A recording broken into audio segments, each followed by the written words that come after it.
So in times of uncertainty, I find myself going back to my good old friends, the sacred texts, the sacred Vedic texts that come from India and that are what gave rise to mindfulness, meditation, and yoga. So one is the Bhagavad Gita, and this is my favorite translation of it. It's by Eknath Eswaran. But the Gita takes place on a battlefield. And the battlefield's main character, main warrior, is Arjuna, who is faced with a battle between his family. He is either to slaughter his brothers and uncles, or he will be slaughtered along with his other uncles and brothers on his side by them. And so the challenge that he faces is, what do I do? Either way, I'm going to either kill or be killed, or hurt or be hurt. What decision do I make? This is an incredible analogy for today and for the battlefield of the modern times, which is the battlefield of the mind. And I want to read you this quote, which is from chapter 2 on self-realization. This is verse 23.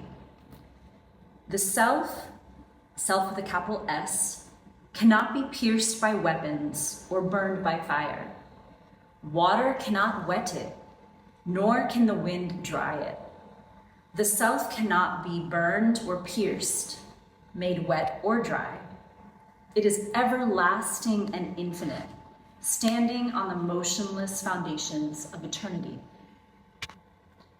So this idea that I talked about in last week's Mindful Leaders Collective, that we are not just our individual selves. We are this infinite selves. So it's sort of like identifying with our small selves and having to hold all of the grief and the anger and the intensity, or even the joy. Why do we have to hold it in? Why not expand into our infinite selves? The second sacred text is the Yoga Sutras. Now, the Yoga Sutras were also written thousands of years ago. This is my favorite translation. It's Tantra of the Yoga Sutras by Alan Finger. And this is from Yoga Sutra 2.3. So this talks about the kleshas, or what causes the mind to become engrossed in the mental fluctuations that cause suffering. Raga is our mind's attachment to those things that we like and are attracted to. Now, I want to talk about substance abuse. I am no prude to getting high.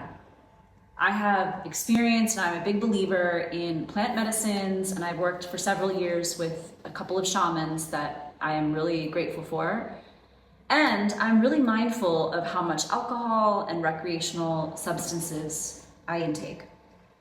Now, I mention this because when we're stressed, when we're overwhelmed, a lot of us can just numb. We can numb, distract, get high.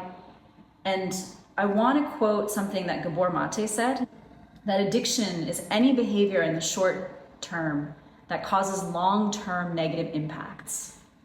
And so any behavior in the short term, this could be caffeine use or abuse, how much is enough? This could be exercise, abuse even, how much are we exercising?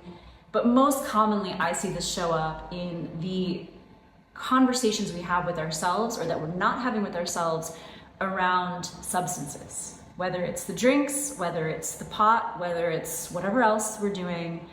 And my message is not of judgment, and it is not one to reprimand you, but it is one of self-inquiry as to what are the short-term impacts and what are the long-term impacts.